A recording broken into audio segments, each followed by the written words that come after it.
बिहार में हुए जाति आधारित गणना की रिपोर्ट जारी कर नीतीश सरकार की मुश्किलें और बढ़ गई है। जहां एक तरफ इस पर राजनीति खूब हो रही है, तो वहीं दूसरी तरफ रिपोर्ट जारी करने के दूसरे दिन ही ये मामला सुप्रीम कोर्ट पहुंच गया और आज इस मामले में सुप्रीम कोर्ट में सुनवाई होनी है। दरअसल आपको बता दें कि याचिकाकर्ता की तरफ से ये शिकायत की गई, जो रिपोर्ट सार्वजनिक किए गए उसको लेकर के जो शिकायत है वो सुप्रीम कोर्ट में दायर की गई। उसके बाद सुप्रीम कोर्ट ने साफ साफ ये कह दिया कि फिलहाल उस पर कोई टिप्पणी नहीं की जाएगी। आज यानी कि 6 अक्टूबर का जो दिन है वो सुप्रीम कोर्ट की तरफ से सुनवाई के लिए निर्धारित किया गया था, यानी कि आज इस मामले में सुनवाई होनी है। आपको बता दें कि जाति आधारित गणना की रिपोर्ट जैसे ही सार्वजनिक हुई, जैसे ही जो डेटा है वो सार्वजनिक किए गए, वैसे ही इस पर बिहार में खूब राजनीति हो रही है।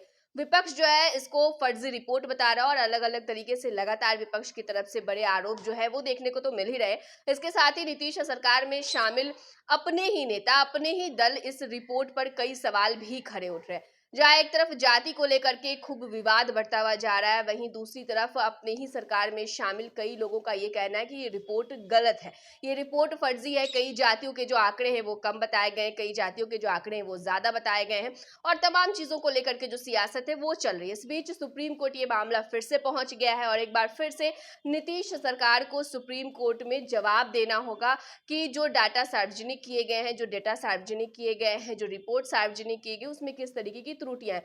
हाँ, जिस याचिकाकर्ता की तरफ से जो शिकायत की गई है, जो भी मुद्दे हैं वो उठाए गए, उस पर नीतीश सरकार को जवाब देना होगा। आज इस मामले में सुनवाई है। आपको बता दें कि काफी पेचीदा ये पूरा मामला रहा। जब से बिहार में जाति आधारित गणना को लेकर के काम शुरू हुआ, जब से ये जो कह सकते हैं आपके नीतीश कुमार की जो कोशिश है वो शुरू हुई, तब से लगातार इसको लेकर के काफी विवाद देखने को मिला। पहले जहां एक तरफ केंद्र सरकार ने सीधा सीधा जातीय जनगणना कराने से इनकार कर दिया, वहीं नीतीश सरकार ने बड़े खर्चे पर, काफी मेहनत के बाद बिहार में अपने खर्चे पर जाति आधारित गणना करा ली। ये मामला हाईकोर्ट पहुंचा, सुप्रीम कोर्ट पहुंचा, हाईकोर्ट ने इस पर रोक भी लगा दी। उसके बाद हाईकोर्ट में तमाम दलीलें सुनने के बाद राज्य सरकार की जब हाईकोर्ट से हरी झंडी मिली, तो कई अलग अलग चीजों को लेकर के मामला एक बार फिर से सुप्रीम कोर्ट पहुंच गया। हालांकि बता दें कि तमाम अड़चनों के बाद, तमाम मुश्किलों के बाद जाति आधारित गणना का काम जो है वो पूरा कर लिया गया था और जो शिक्षक है उनको काफी बड़ी ड्यूटी दी गई थी और इसको लेकर के भी खूब विवाद हुआ, लेकिन तमाम विवादों के बीच ये काम कर लिया गया। राजनीति इस पर चरम पर है। अब बीजेपी हर एक जाति के आंकड़े को लेकर के लगातार नीतीश सरकार को घेर रही है और इसी मुद्दे को लेकर के सुप्रीम कोर्ट ये मामला फिर से पहुंच गया है। आज सुप्रीम कोर्ट में नजर टिकी रहेगी कि सुप्रीम कोर्ट में आज सुनवाई होती है, जो कि आज रिपोर्ट जारी करने के बाद ये पहली सुनवाई है। तो सुप्रीम कोर्ट की तरफ से क्या कुछ जो है वो राज्य सरकार यानी कि नीतीश सरकार को कहा जाता है। याचिकाकर्ता ने इस रिपोर्ट पर आपत्ति दर्ज की है और यही शिकायत जो है वो सुप्रीम कोर्ट में दायर की गई है। अब सुप्रीम कोर्ट इस पर क्या कुछ फैसला लेता है, सुप्रीम कोर्ट की तरफ से क्या कुछ कहा जाता है, इस पर भी हमारी नजर बनी रहेगी। फिलहाल के लिए इस खबर में इतना ही। तमाम बड़ी खबरों के लिए, तमाम बड़े अपडेट्स के लिए आप फर्स्ट बिहार झारखंड के साथ बने रहिए। नमस्कार, मैं हूँ आपकी शिल्पा शिंदे। कैसन बा? ठीक बा? जी हाँ, मैं 26 नवंबर को Purnia Bihar panorama star season 6 के प्रोग्राम में आ रही हूँ।